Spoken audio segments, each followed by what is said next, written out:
Good day everyone, especially to our Psychology of Reading instructor, Dr. Mildrito B. Valles. I am Jessy Costo-Tizon, your discussant. Today I will be discussing topics on viewing reading as a skill. It includes the study skills and reading as a skill, not skills. Struggling to be a successful student? Don't get discouraged. It isn't magic, but it does require desire, dedication, and a lot of work.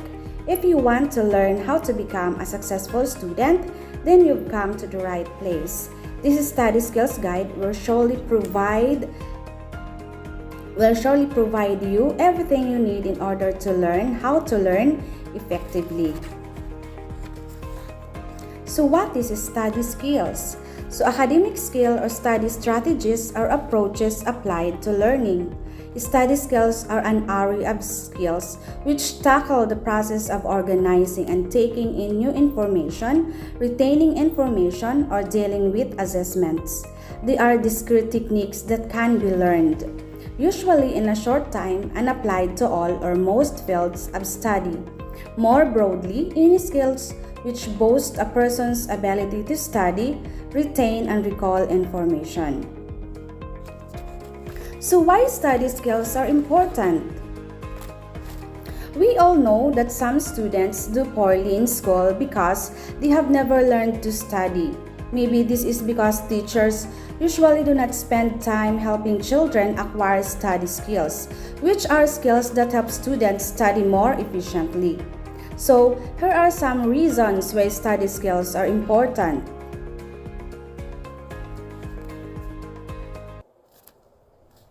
First, learning study skills will not only help you in school, but they will also help you succeed in life.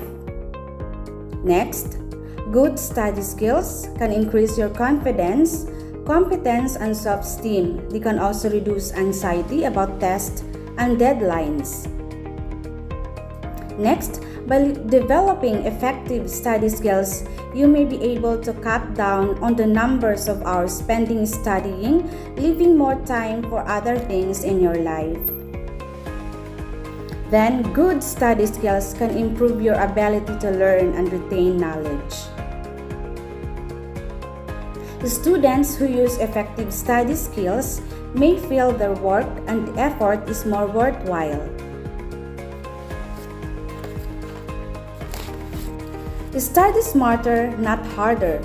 By actively developing good study skills and learning strategies, you will keep your motivation high and achieve your goals more easily and efficiently. So here are some study skills that make studying easier. First is effective reading. It helps students to understand written language and constructively process the meaning of the text. Learning to read is a lifelong process. So aside from reading for pleasure, readers read for different purposes. Effective reading helps the students to understand written language and constructively process the meaning of the text. So it also enables a person to expand their vocabulary as well, as this improves their understanding of punctuation use, correct grammar, and the utilization of literary components. The second one is active listening. So students are less likely to misunderstand what they're taught. So active listening is important to students for several reasons and has several positive outcomes that teachers like to encourage. When a student is engaged in active learning, they're less likely to misunderstood what they're taught.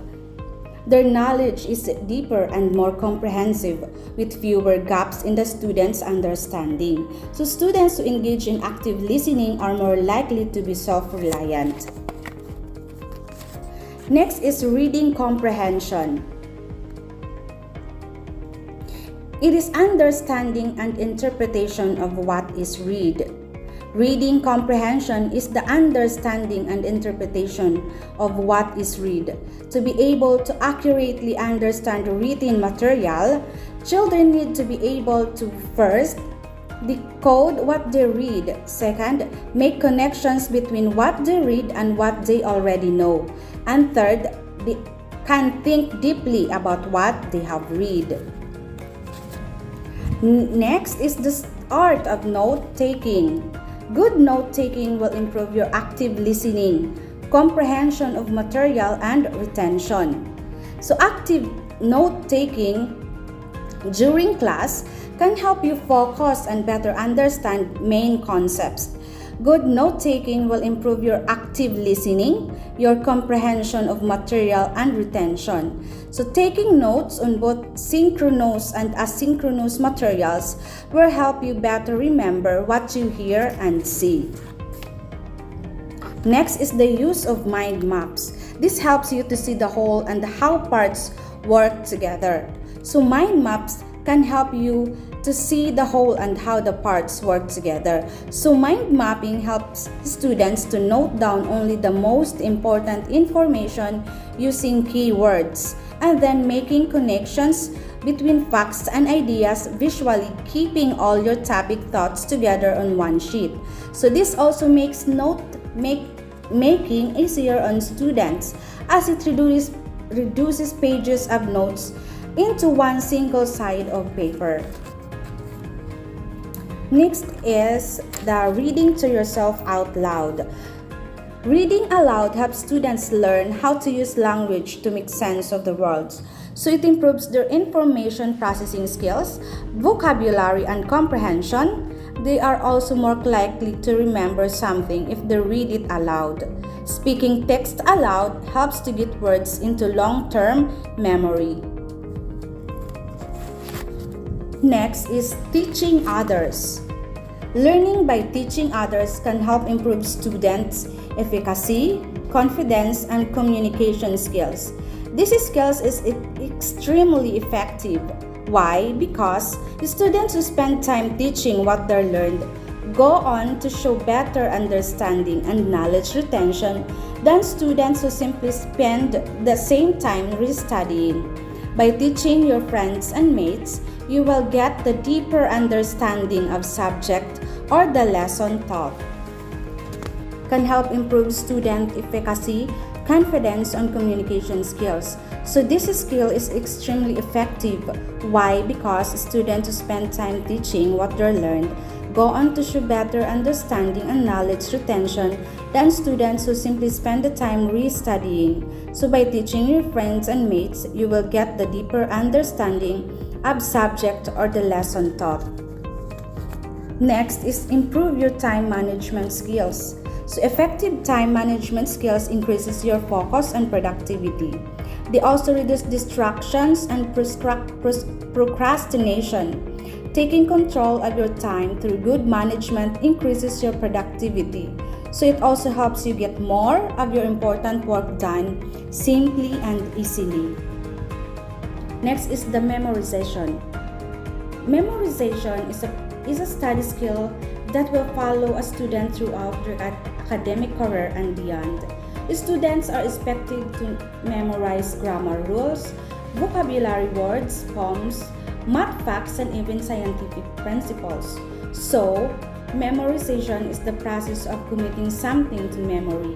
It is a mental process undertaken in order to store in memory for later recall, visual, auditory, or tactical information. The next one is outlining. So outlining will help construct and organize ideas in a sequential manner and thoughtful flow. So it makes easier to determine the difference between the major and the minor supporting details. For example, in reading, it can help you understand a reading that is difficult. Next is skimming and scanning.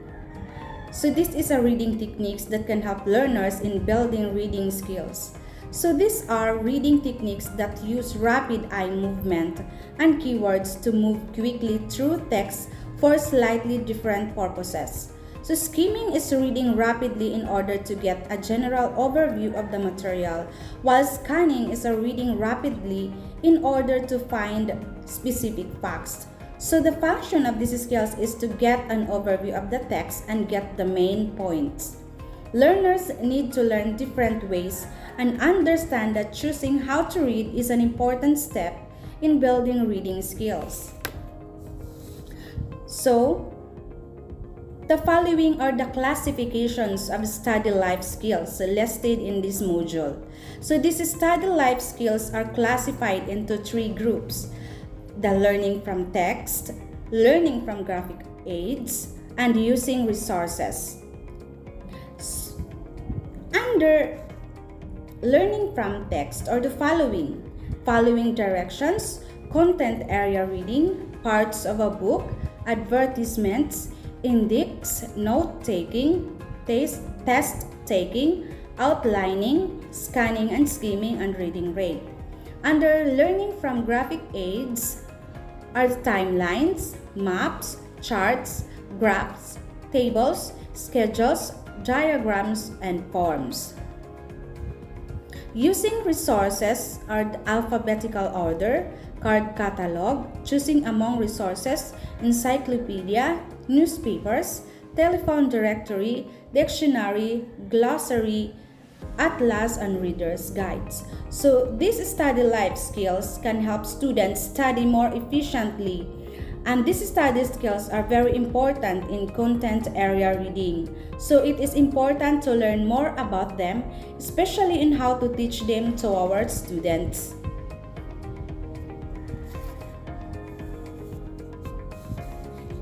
So now let us talk about reading as a skill, not skills. So in the preceding sections, you looked at a list of component sub-skills that make up the more global reading skills of word recognition, comprehension, study skills.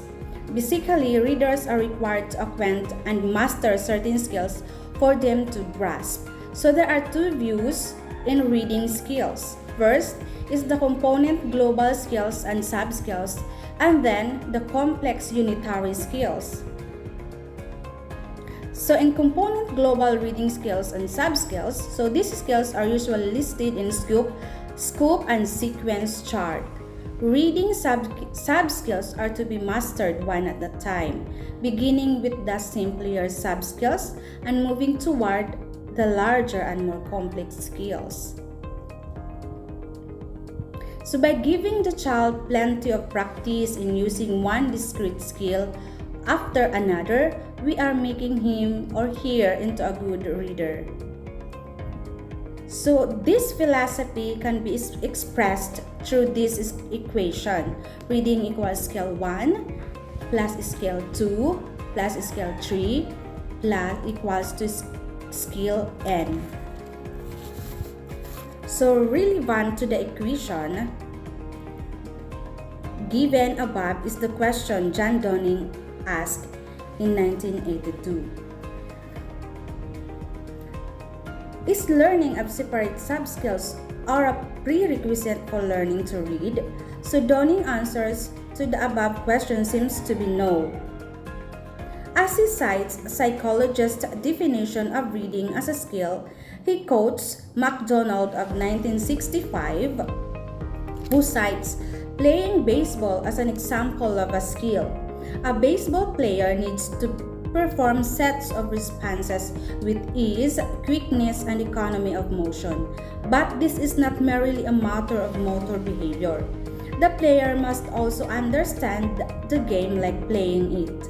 So, and have appropriate cognitive, attitudinal, and manipulative. This complex integration of processes is what psychologists mean when they refer to skill.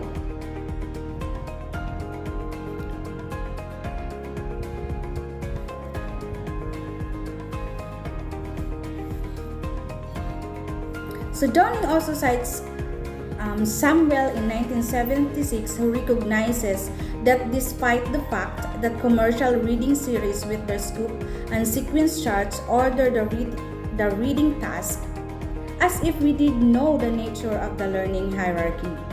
So the sad truth is that the task is so complex that a validated reading hierarchy does not exist.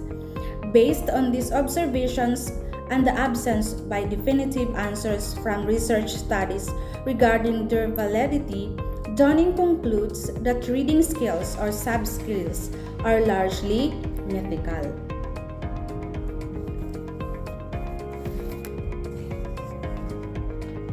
Reading as a complex unitary skill.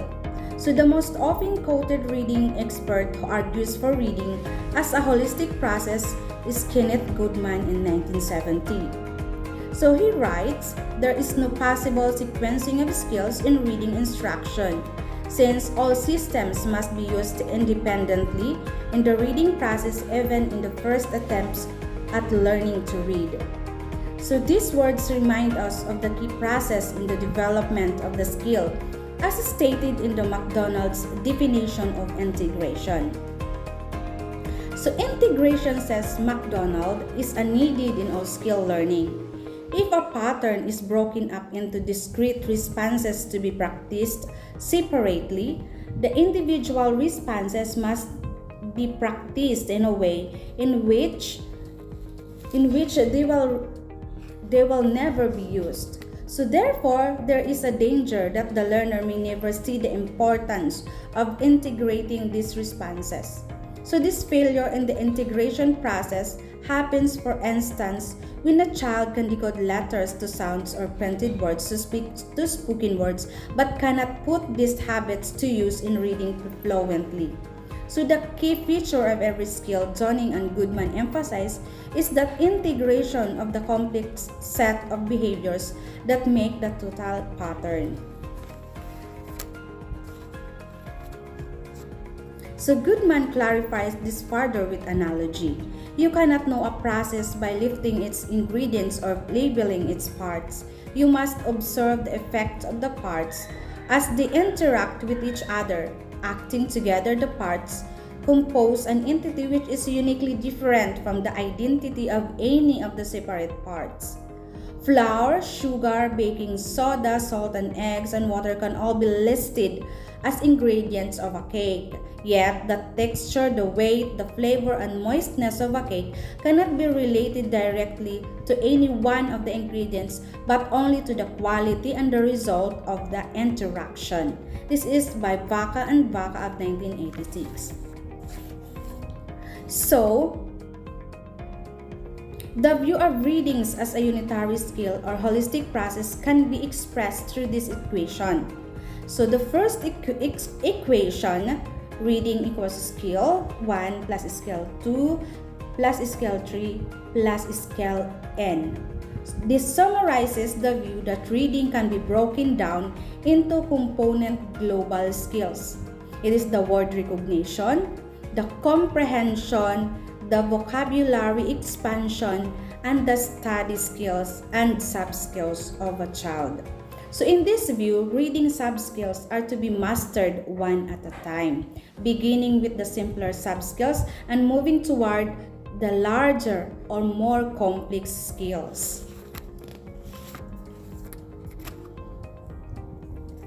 So in the second equation, reflects the view of readings as a complex unitary skill, which is learned through the integration of various sets of responses, the cognitive, the affective, and psychomotor. So in this view, the concomitant sub-skills function simultaneously, not separately. So integration is the key word in this view, which is achieved not through practice in separate skills, but by reading authentic or real reading materials. In short, when a person reads real text, example newspaper, a poem, a recipe, a letter, or a novel, for real purposes, for information or for entertainment, he uses as many of the so-called skills as needed, and the distinction between these skills disappear. So reading becomes just one unitary skill.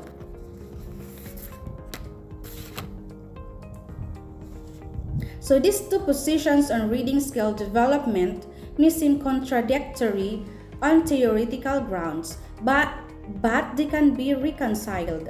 We can see a meeting point from which we can draw more coherent implications for reading instructions.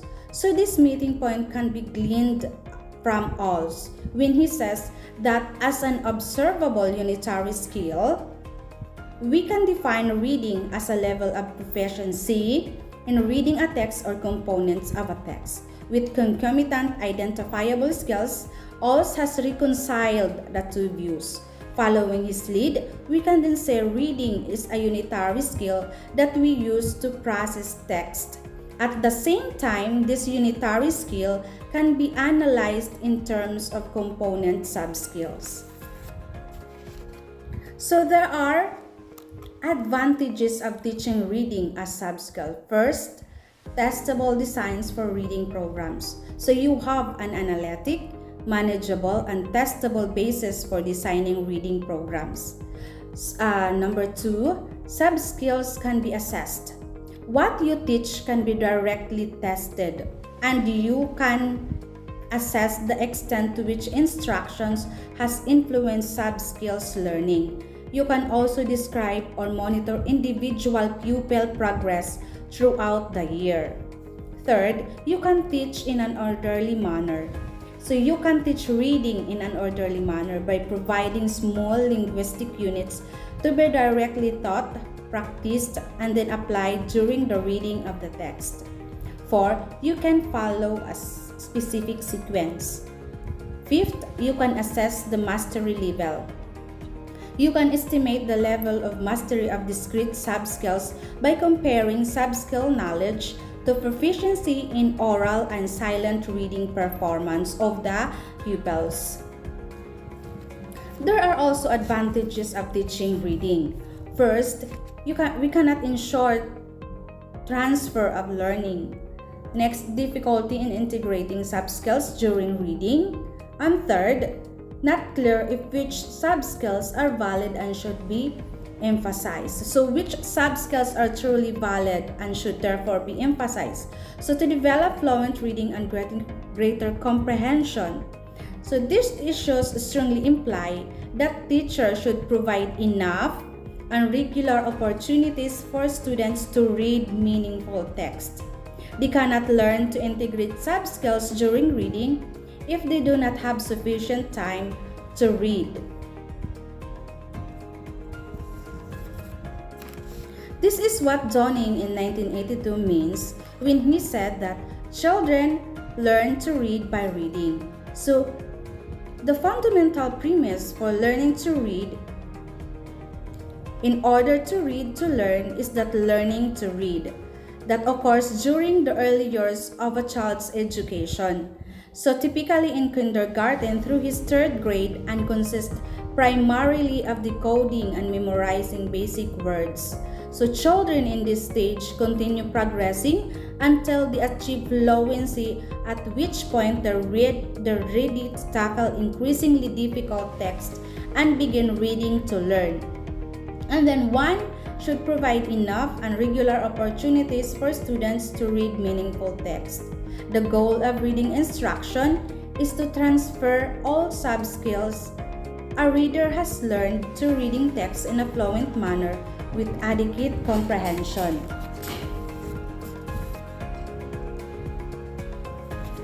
So the ideas above point to these implications. First, if one is to learn to read, the subskills must be consciously derived through direct instruction and must interrelated through ample and regular opportunities for reading real and meaningful text. Next, be flexible in following whatever sequence it seems natural for subskill instruction. Then, the materials we make children read should take into account the learner's subskills knowledges to enable them to practice the application of the subskills they have already learned. So thus, reading skill is a tool to significant and comprehensive reading. Reading helps you to unlock the door to the world of enlightenment and enjoyment as a basic tool for learning. So however, the reader should consider such concomitant skill in order to perform a purposive reading and internalize its value. Therefore, Teachers must scrutinize and understand well the things expected to them, to whom, what, when, and how they are going to do and perform such reading skills, especially on the part of the learners. And that's the end of my topic. Thank you and good day.